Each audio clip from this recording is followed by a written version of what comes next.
in life, sometimes you're able to know what you want to do, and sometimes you can go through life never knowing what you want to do. So I was lucky because I thought I should be a lawyer.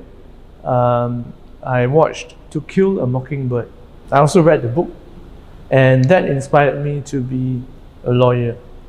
If I hadn't done that, I'm not sure what I would have become. I don't think I would have been any good as an accountant or anything to do with numbers. Probably not a scientist.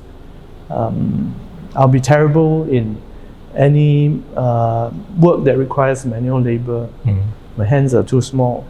Your parents were teachers? Yes, Yeah? both my parents were primary school teachers.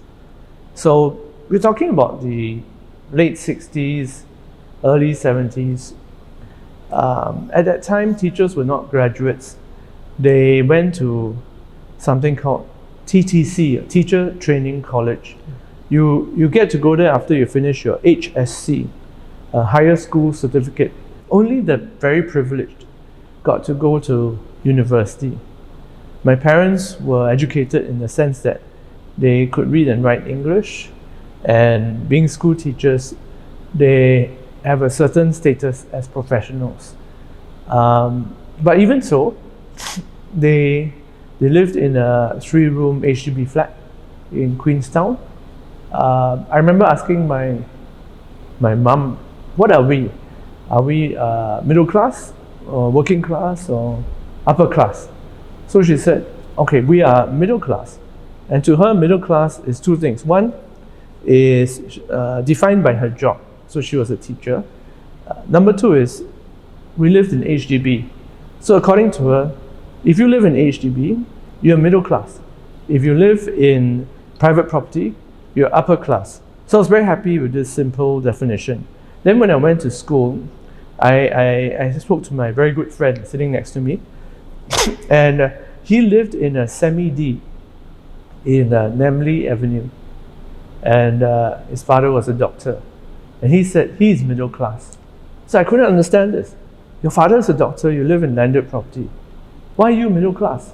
He said, because middle class is anybody who has to work for a living.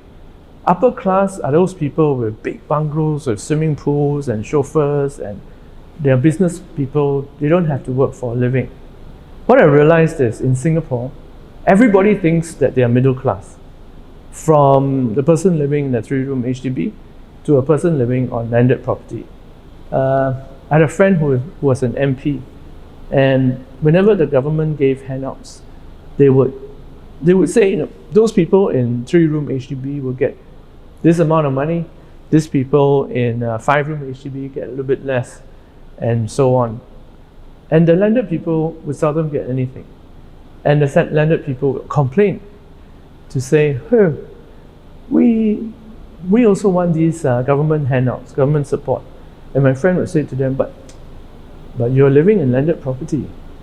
And they would say, yes, but it doesn't mean that we have cash. We are asset rich and cash poor. And my friend would say to them, well, why don't you sell your landed property? Then you have a lot of cash. And they would say, no, I'm leaving this for my children. But I want government to help me. Some people see middle class as the class that should be protected by the government. Whenever there's a budget, the newspapers will say, is this budget helping the middle class?